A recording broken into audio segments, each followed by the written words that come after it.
स्वागत है। देश में एक बार फिर बढ़ा कोरोना का खतरा। दिल्ली में पिछले 24 घंटे में 325 नए कोरोना के मामले आए सामने। 3 मार्च के बाद सामने आए सबसे ज्यादा केस है। गाजियाबाद में पिछले 24 घंटे में 36 नए केस सामने आए हैं। गाजियाबाद में तीसरी लहर के बाद एक दिन में सबसे ज्यादा केस। नोएडा में भी लगातार कोरोना के केस बढ़ रहे हैं। नोएडा में 24 घंटे में 16 नए छात्रों में संक्रमण की पुष्टि हुई है। नोएडा में अभी तक 54 छात्रों में संक्रमण मिल चुका है। नोएडा में 156 एक्टिव केस की संख्या हो गई है। तो नोएडा हो, गाजियाबाद हो या फिर राजधानी दिल्ली, यहां पर केसेस सामने आ रहे हैं कोरोना के। और अभी तक अगर देखा जाए तो 3 मार्च के बाद राजधानी में सबसे ज्यादा केस आए हैं। 325 केस सामने आ चुके हैं 24 घंटे में। 16 नए छात्र संक्रमण हुए हैं 24 घंटे में। नोएडा में 54 छात्रों में कोरोना के सिम्टम्स मिल चुके हैं। नोएडा में 156 एक्टिव केस की संख्या हो गई है। देश में एक बार फिर से खतरा कोरोना का बढ़ रहा है और अलग अलग जगहों पर हाल बुरा है कोरोना का। लोगों के अंदर ये कह सकते हैं डर खत्म हो गया है। सावधानी बरतने की बात हालांकि बार बार कही जाती है कि सतर्क रहे, सावधान रहे, लेकिन बावजूद इसके बहुत ही ज्यादा लापरवाही अब देखने को मिल रही है, जिसके चलते अब केसेस सामने आ रहे हैं। इसीलिए ये अपील है न्यूज़ 1 इंडिया की आप लोगों से कि आप बिल्कुल भी ढिलाई ना बरतें, क्योंकि कोरोना खत्म नहीं हुआ है, कोरोना कम हुआ था। अगर लापरवाही बरतेंगे तो और भी ज्यादा केसेस सामने आने लगेंगे। इसीलिए ध्यान रखें, खास तौर पर बड़े बड़े शहरों में जहां पर आना जाना लोगों का लगा रहता है, वहां पर सावधानी बरतें। मास्क लगाना बिल्कुल भी ना भूलें। निशांत शर्मा, ब्यूरो चीफ, हमारे साथ जुड़ गए हैं। हमारे साथ उनसे भी बातचीत करेंगे। और अभिषेक पंडित, हमारे संवाददाता, जुड़ गए हैं गाजियाबाद से। निशांत, नोएडा में अगर हम देखें तो पहले लोगों के अंदर डर था। नोएडा में दिल्ली से भी लोग आते हैं, नोएडा में गाजियाबाद से भी लोग आते हैं, यहाँ पर काम करते हैं, लेकिन इन बड़े शहरों में अब देखा जा रहा है कि लापरवाही बढ़ गई है। देखिए, सबसे बड़ी बात है कि जिस तरीके से स्कूलों के अंदर कोविड की जब पुष्टि हुई, जब बच्चों को कोविड की पुष्टि हुई, कोरोना पॉजिटिव लगातार केस बढ़े और लगभग ये 5 दिन से केस जो है सामने आने को देखने को मिले हैं, जिसके बाद स्वास्थ्य विभाग ने भी जो कहीं ना कहीं करवट ली है। उसके बाद जो आम जनता है वो भी कहीं ना कहीं सावधानी बरतनी शुरू करी है। तो देखा जा रहा है कि अब तक गौतम बुद्ध नगर में 5 दिन से लगातार जो कोविड के केस है वो लगातार बढ़ रहे हैं। इस समय जो संख्या है वो 156 की हो गई है। अगर हम 24 घंटे की बात करें तो 43 केस सामने आए हैं। और जिस तरीके से कहा जा रहा है, स्वास्थ्य विभाग अब जो है स्कूलों में भी जा रहे हैं। स्कूल में बच्चों को भी एडवाइस जारी की जा रही है कोविड से बचने की, कोरोना प्रोटोकॉल का पालन करने की। वहीं अभिभावकों को भी सलाह दी जा रही है। और जिस तरीके से देखा जा रहा है कि बच्चों के साथ साथ टीचरों को भी कोविड की पुष्टि हुई है, जिसके बाद में पूरे नोएडा शहर के अंदर, गौतम बुद्ध नगर के अंदर कहीं ना कहीं कोविड के मरीज बढ़ने की वजह से अफरा तफरी मची है और वहीं लोग सावधानियां बरतना शुरू कर रहे हैं। बिल्कुल। अभिषेक भी हमारे साथ जुड़े हैं। अभिषेक, गाजियाबाद में भी केसेस आ रहे हैं सामने। गाजियाबाद में कुछ समय पहले इस स्कूल में 2 स्कूल में पाए गए थे कि छात्र कोविड पॉजिटिव हुए हैं, जिसके बाद स्कूल को बंद कर दिया गया था, लेकिन अब धीरे धीरे संक्रमण फैल रहा है। जी, लगातार गाजियाबाद में भी एक कोरोना एक बार पैर पसार रहा है। अगर बात की जाए लगातार गाजियाबाद में 24 घंटे के केसों की, तो 36 नए मामले सामने आए हैं और 70 एक्टिव केस अभी संख्या जारी है और 13 लोगों का अस्पताल में इलाज चल रहा है और कुछ लोग होम क्वारंटाइन करके उनका उपचार किया जा रहा है।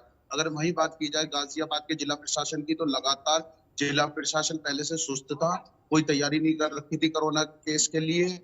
अब जैसे जैसे केस बढ़ते जा रहे हैं गाजियाबाद में, एक तरफ डर का माहौल पैदा हो रहा है, वहीं जिला प्रशासन भी लगातार अब नई नई रणनीतियां अपना रहा है।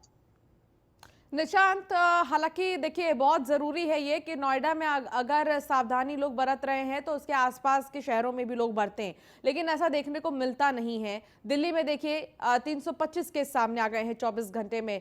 ये कैसे पॉसिबल होगा कि नोएडा जैसी जगह पर जो दिल्ली से एकदम सटा हुआ है वहां पर केसेस कम होंगे? क्योंकि अगर कोई प्रोटोकॉल है, कोई सावधानी है, तो बराबर से हर जगह बरतनी होगी।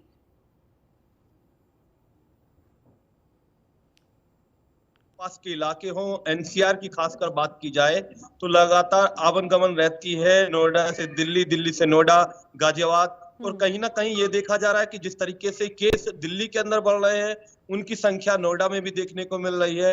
नोएडा में बढ़ रहे हैं तो गाजियाबाद में मिल रही है, क्योंकि लोगों का आना जाना एक जगह से दूसरी जगह लगातार सुचारू रूप से जारी रहता है। और जिस तरीके से देखा जा रहा है, जब फर्स्ट सीरीज चालू हुई थी, सेकंड सीरीज चालू हुई कोविड की, और उसके बाद अफरा तफरी मची थी, लोगों ने सावधानी बरती, मास्क लगाया, सैनिटाइज किया। तो उन्हीं जो गाइडलाइन का लोगों को पालन करना पड़ेगा, सावधानी बरतनी पड़ेगी। और चिकित्सा विभाग भी अब साफ यही कह रहा है कि जिस तरीके से लोगों को मास्क लगाना चाहिए और जो भीड़ भाड़ जो इलाका है उससे बचना चाहिए, उसी को लेकर जिस तरीके से नोएडा के अंदर खासकर केस बढ़े हैं, तो चिकित्सा विभाग भी अलर्ट हुआ है। और अब जो है नोएडा प्राधिकरण की तरफ से भी समय समय पर सैनिटाइज जो कार्यालय हैं, ऑफिस हैं, स्कूल हैं, उनको कराया जाएगा। क्योंकि जिस तरीके से जब केस 5 दिन से लगातार आने शुरू हुए हैं, तो कहीं ना कहीं शहर के अंदर अफरा तफरी मची है, आसपास के इलाके में लगातार केस बढ़ रहे हैं, दिल्ली के अंदर केस बढ़ रहे हैं। तो उसी को लेकर लोगों को अलर्ट होना पड़ेगा और कोविड के इस कोरोना महामारी से बचने के लिए सिर्फ उसका गाइडलाइन का पालन करना पड़ेगा।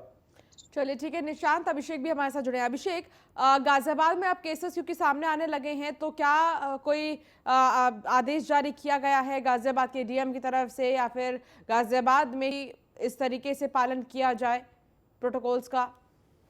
बाद में पूर्व में स्कूलों में बच्चों के केस ज्यादा नजर आए थे। वहीं इंदिरापुरम कई स्कूलों में एक्टिव केस पाए गए थे।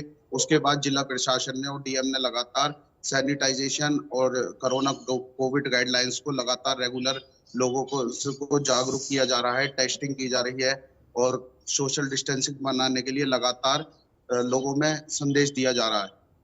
वहीं अगर बात की जाए बच्चों की, तो बाजारों में ध्यान रखना पड़ेगा, लोग मान नहीं रहे हैं और कोरोना को लापरवाही करते हुए इधर से उधर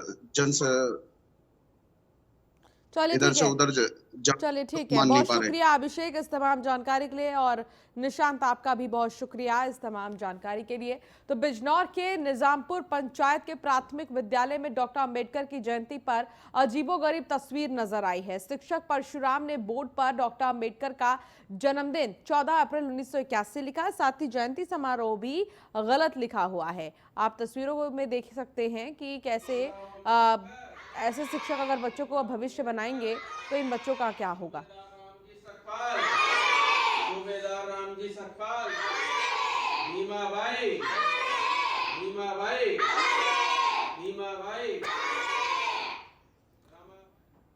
तो अंबेडकर जयंती के इस मौके पर कल अंबेडकर जयंती देश भर में मनाया जा रहा था और बीते कल 131वीं जयंती को मनाया गया, जिसके बाद स्कूल में जब छात्रों के बीच जयंती समारोह को लेकर ब्लैक बोर्ड पर लिखा गया, तो डेट आप देख सकते हैं क्या लिखा गया और साल आप देख सकते हैं।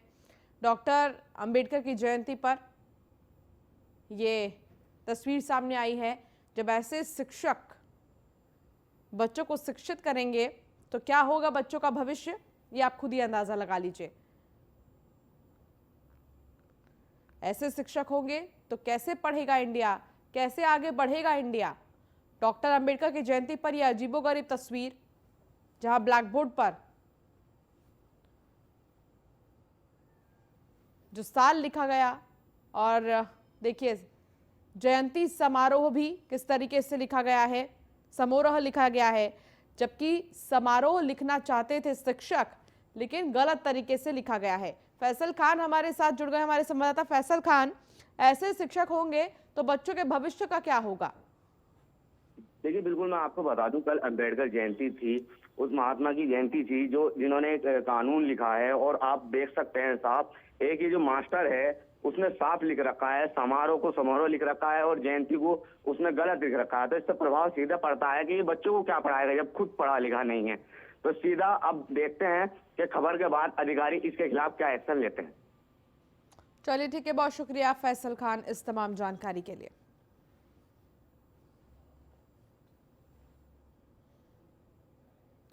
तो बच्चों के भविष्य के साथ किस तरीके से खिलवाड़ हो रहा है, इसकी तस्वीर आप देख सकते हैं।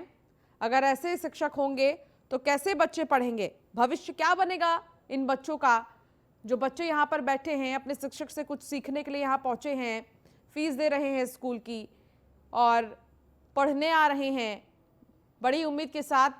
जो पेरेंट्स हैं वो बच्चों को स्कूल भेज रहे हैं कि हमारा बच्चा कुछ अच्छा सीखेगा, लेकिन यहाँ जब शिक्षक ही ऐसे निकलेंगे तो बच्चे सीखेंगे क्या? बच्चों के भविष्य का होगा क्या? एक ऐसा शिक्षक जिसे समारोह तक लिखना नहीं आया और बच्चे यहाँ पर पढ़ रहे हैं। अंबेडकर जयंती के इस मौके पर किस तरीके से उनकी जयंती को मनाया गया इस स्कूल में आप देख सकते हैं, और तस्वीरों को देखकर तो आप खुद ही समझ जाएंगे कि आखिर क्या लिखा गया है। तो ये ब्लैक बोर्ड पर जो डेट और जो समारोह लिखने का स्टाइल है, जिस तरीके से साल लिखा गया है, आप उसको देखकर समझ जाएंगे कि आखिर शिक्षक बताना क्या चाह रहे हैं या शिक्षक शिक्षा क्या दे रहे हैं बच्चों को।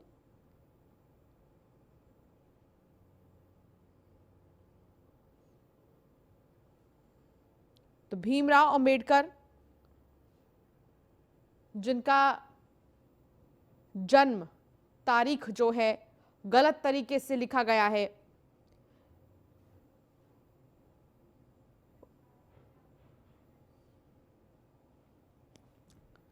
तो ये तस्वीर देखिए, जहां इस तस्वीर को देखकर ही आप ये समझ जाएंगे कि आखिर क्या लिखा गया है। अंबेडकर जी का जन्म 14 अप्रैल 1891 में हुआ था, लेकिन जो ब्लैक बोर्ड पर डेट लिखा गया है उसमें 14 अप्रैल तक तो ठीक है, लेकिन साल 1891 की जगह 1991 लिखा है। और ये जितने भी बच्चे यहाँ पर बैठे हैं वो यही पढ़ रहे हैं, जिसकी वजह से तमाम सवाल खड़े। पर प्रतापगढ़ से जहां हर्ष फायरिंग में युवक को गोली लग गई है, आपको बता दें कि हर्ष फायरिंग के चलते एक युवक को गोली लगी है। हर्ष फायरिंग तिलक समारोह में फायरिंग के दौरान कैमरामैन को गोली लगी है। युवक की हालत गंभीर है, सीएचसी से प्रयागराज मेडिकल कॉलेज रेफर किया गया है। घटनास्थल पर पहुंचे एसएसपी, एसओ और सीओ को फटकार लगाई गई है। एसएसपी ने आरोपी के खिलाफ कार्रवाई करने के आदेश दिए हैं। बेटी गांव का यह पूरा मामला बताया जा रहा है।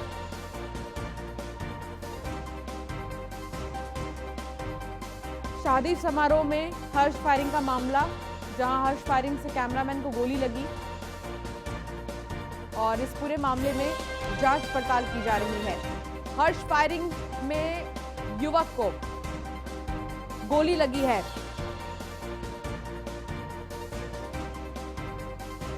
सतपाल अंतुल हमारे साथ जुड़ गए हैं, एसपी। बहुत स्वागत है सतपाल जी आपका न्यूज़ 1 इंडिया पर। सतपाल जी, पूरा मामला क्या है और इस पूरे मामले में आप अभी जांच कैसे कर रहे हैं? कहां तक आपकी जांच पहुंची है? देखिए, ये हाथीगांव थाना क्षेत्र के अंतर्गत एक गांव में तिलक का समारोह था, जिसमें एक युवक को गोली लगने की सूचना प्राप्त हुई। तुरंत पुलिस के द्वारा मौके पर जाकर वहां पर जांच पड़ताल शुरू की गई और साथ में ही एक दूसरी टीम को डिस्पैच किया गया, जिसमें कि युवक का अच्छे से इलाज हो सके और उसको सीएचसी कुंडा से एसआरएन प्रयागराज में रेफर किया गया। हमारी टीम के साथ भी चली और हमने हॉस्पिटल अथॉरिटीज के साथ भी कोऑर्डिनेट किया ताकि अच्छे से उस चीज का इलाज हो सके। परिवारजनों ने जो तहरीर दी है, तहरीर के आधार पर एक व्यक्ति पर आरोप लगाया कि इसके द्वारा वहां पर फायरिंग की गई और जिसके फलस्वरूप उसको गोली लगी है। इसमें अभियोग पंजीकृत कर लिया गया है, टीमों का गठन किया है, शीघ्र ही इसकी गिरफ्तारी की जाएगी। जी सतपाल जी, सवाल ये भी है कि जब हर्ष फायरिंग करना मना है, जब आदेश ये दे दिया गया है, कोर्ट में भी इस पूरे इस मामले को लेकर सुनवाई हुई थी बहुत पहले हर्ष फायरिंग को लेकर, तो इस पर रोक लगा दी गई है। बावजूद इसके लोगों के अंदर डर क्यों नहीं है? कानून का, प्रशासन का डर क्यों नहीं है? क्यों इस तरह लोग खुलेआम फायरिंग कर लेते हैं?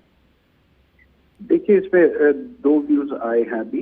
एक तो इसमें कुछ लोगों के द्वारा बताया गया कि जो आरोपी है, आरोपी के द्वारा वहां पर अवैध असले से फायरिंग की गई, और दूसरा वर्जन जो है वो कंप्लेनेंट की तरफ से है। उनका कहना है कि किसी वहां पर तिलक में विवाद हुआ था और विवाद के में ही उसको गोली लगी है। तो दोनों विषयों पे गहनता से जांच कर इसमें अग्रिम कार्रवाई की जा रही है। चलिए, बहुत शुक्रिया सतपाल जी हमारे साथ जुड़ने के लिए और तमाम जानकारी के लिए भी आपने अपने समय दिया। तो युवक की हालत गंभीर है और उन्हें भर्ती किया गया है। मनु सिंह हमारे साथ जुड़ गए हैं। मनु सिंह, मामला क्या है? जी जी, हम आपको बता दें जो जिगवा थाना क्षेत्र के बेटी गांव का मामला है, जहां जो कि बद्री सरोज है, उनके यहाँ शादी समारोह का कार्यक्रम था, जो कि तिलक समारोह था, जहां पर बच्चे लड़के की तिलक था। तो वहीं पर जहां सुप्रीम कोर्ट के आदेश के बाद कहीं न कहीं बात की जाए तो जो हर्ष फायरिंग का है वो लगातार प्रतापगढ़ में बना रहा है। तो बात की जाए जो जिगवा थाना क्षेत्र के बेटी गाँव का है, जहाँ फायरिंग के दौरान जहाँ खुशी में हर्ष फायरिंग के दौरान वह फायरिंग कर रहा है, कैमरामैन जो है उसको गोली लग जाती है। तो वहीं आनंद पर हालत गंभीर हो जाती है। थाना फनान में वहाँ के जो ग्रामीण है वह पीएचसी में भर्ती कराते हैं, लेकिन जब उसकी हालत ज्यादा गंभीर हो जाती है तो वहीं चिकित्सकों ने उसको प्रयागराज मेडिकल कॉलेज के रेफर कर देता है। कहीं ना कहीं बात की जाए शासन की लापरवाही मानी जाए या वहाँ के लोगों की लापरवाही मानी जाए कि अवैध असलाह प्रतापगढ़ में लगातार आता कहाँ से है। कहीं न कहीं बात की जाए प्रतापगढ़ पुलिस लगातार इस पे अवैध असलाह पे कार्रवाई भी करती है, लोगों को गिरफ्तार भी करती है, जेल भी भेजता है, लेकिन ये जो अवैध असलाह का मामला है वो लगातार प्रतापगढ़ में बना हुआ है। तो वहीं जब मौके पर पहुंचते हैं एडिशनल एसपी है रोहित मिश्रा है, मौके पर पहुंच के जहाँ अपने कुंडा कोतवाल का जो लकम का पट्टा लगाते हैं उनको कहा कि आप लगातार फील्ड में बने रहते थे, घटना न होती तो घटना कुल मिलाकर। चलिए, बहुत शुक्रिया मनु सिंह इस तमाम जानकारी के लिए।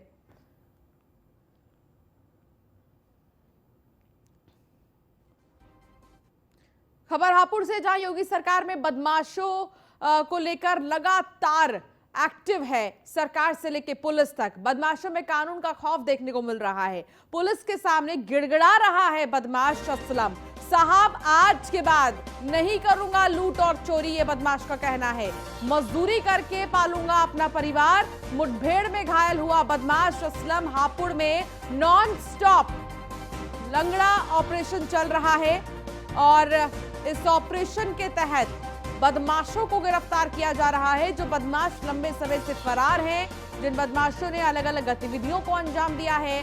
और इस ऑपरेशन के तहत एक बदमाश को पकड़ा गया जो अब गिड़गिड़ा रहा है, पुलिस के सामने रो रहा है और हाथ जोड़ के ये विनती कर रहा है कि आज के बाद ऐसा नहीं करूंगा, मेहनत करूंगा, कमाऊंगा और परिवार को पालूंगा। योगी सरकार में बदमाशों में कानून का खौफ नजर आ रहा है। बदमाश डर रहे हैं कानून से, खौफ है उनके अंदर। हापुड़ में नॉन स्टॉप लंगड़ा ऑपरेशन चल रहा है। हापुड़ के एसपी हमारे साथ जुड़ गए हैं दीपक। दीपक जी, बहुत स्वागत है आपका न्यूज़ वन इंडिया पर। दीपक जी, ये तो बहुत खुशी की बात है कि आरोपियों में, बदमाशों में खौफ नजर आ रहा है कानून का, प्रशासन का। और अभी अभी हाल ही में आपने असलम नाम के जो बदमाश को गिरफ्तार किया है, आपको भी बहुत बधाई। ये बड़े समय से फरार चल रहा था। क्या कैसे आपने पूरा ऑपरेशन चलाया, कैसे आपने गिरफ्तार किया, थोड़ा सा आप साझा करें। देखिए, इसमें जितने भी जो गंभीर अपराधों में लिप्त रहते हैं अपराधी, उनके खिलाफ लगातार पुलिस कार्रवाई कर रही है जी। और जो इतने जिसमें लूट, डकैती और इनके मुकदमे रहते हैं, उनके खिलाफ लगातार अभियान चला के उनके ऊपर कार्रवाई कर रहे हैं और ये लगातार कार्रवाई जारी रहेगी। जी, इस बदमाश की अगर बात करें तो कितने समय से ये फरार था और कितने मामले दर्ज हैं इस पर, दीपक जी? देखिए, लगभग इस पे 1.5 दर्जन मुकदमे हैं। इसमें मुजफ्फरनगर से भी मुकदमे हैं, गाजियाबाद से भी हैं और ये रहने वाला मसूरी थाना क्षेत्र का है। और भी हम आपराधिक इतिहास इसका चेक करवा रहे हैं। लगभग इस पे 1.5 दर्जन मुकदमे हैं। लूट और डकैती के भी मुकदमे उसमें हैं। जी, क्या इसके साथ इसका कोई साथी भी मौके से मिला है आपको? देखिए, इसमें इसके साथ 2 लोग थे, वो फरार हो गए, उसके लिए खोमबीन करवा रहे हैं और उनको भी जल्द ही गिरफ्तार करेंगे। बहुत शुक्रिया दीपक भूकर जी, आपने समय दिया, हमसे बातचीत की। तो पुलिस के सामने अब जो बदमाश हैं वो गिड़गिड़ा रहे हैं। मोहित चौधरी हमारे संवाददाता भी हमारे साथ जुड़ गए हैं। मोहित, ये बहुत खुशी की बात है कि बदमाशों के अंदर अब कानून का जो डर है वो दिखाई देने लगा है।